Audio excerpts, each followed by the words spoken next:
ذات ہے کہ دیکھیے اگر آپ ارد گرد نظر دوڑائیں تو ہمیں جو سکھ ہے وہ کم نظر آتا ہے اور دکھ زیادہ نظر آتا ہے. اگر آپ کسی کتاب کو ناول کو اٹھا لیں شاعری کو اٹھا لیں اس میں رونا دھونا زیادہ نظر آئے. یعنی اگر میں مختصراً بیان کروں تو میں کہوں گا کہ جو ہمارا ادب ہے زیادہ وہ ایک ڈسکنٹینٹمنٹ کا اظہار ہے کہ ہم یہ کہہ رہے ہیں کہ دنیا یا زندگی جس طرح ہونی چاہیے تھی وہ ویسی ہے نہیں. یا جس طرح غالب کہتے تھے کہ کہہ دے ہے آ تو بندو غم اصل میں دونوں ایک ہے موت سے پہلے آدمی غم سے نجات پائے کیوں. تو وہ تو اب نیچے سے کسی نے پوچھا تھا کہ بھائی یہ سب سے بہتر کیا تھا انسان کے لیے تو اس نے کہا کہ بہتر تو یہ تھا کہ یہ پیدا ہی نہ ہوتا. تو پھر اس نے کہا پیدا تو ہو گیا ہے اب کیا کرے. اس نے کہا پھر مر جائے.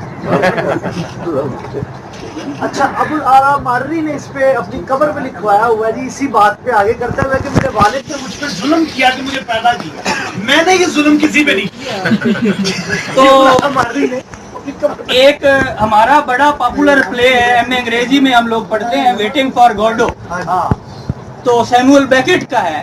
وہ کہتا ہے کہ یہ وجود تو بوجھ ہی ہے وجود جو ہے وہ بوجھ ہی ہے اور ہم بے مقصد اس زندگی گزار رہے ہیں. اس کا کوئی مقصد جو ہے وہ نہیں ہے. اس میں دو کردار ہیں.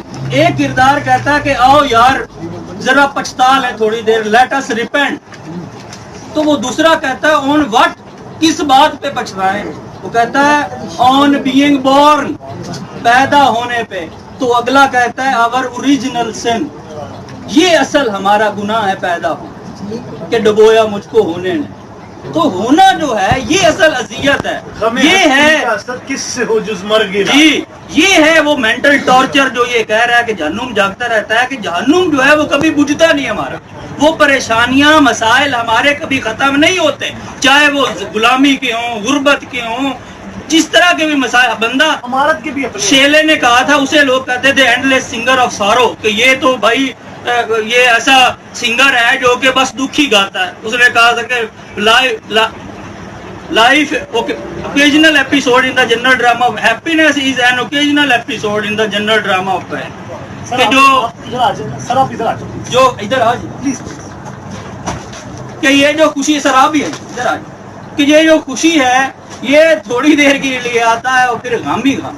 تو اس میں جو اصل میں کردار ہے وہ شروع سے اینڈ تک ایک مصیبت سے نکلتا ہے دوسری میں پھر تیسری میں پھر چوتھی. وہ مسلسل ایک مینٹل ٹارچر میں ہے ذہنی اذیت میں ہے. وہ ایک ایسی کیفیت میں ہے جس میں اس کا جہنم وہ جہنم میں جیسے رہ رہا ہو صدا کے لیے اور اس کا جہنم کبھی بھی بجھنے کا جو ہے وہ نام نہیں لے.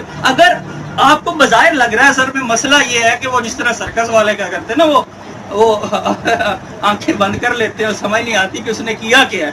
اگر آپ اس کو غور کریں تو یہ اس کا ایگزیکٹ ترجمہ ہے نو لنگر کہ اب نہیں اب مزید نہیں ایز آرام نہیں کہ آرام مک گیا غارت ہو گیا.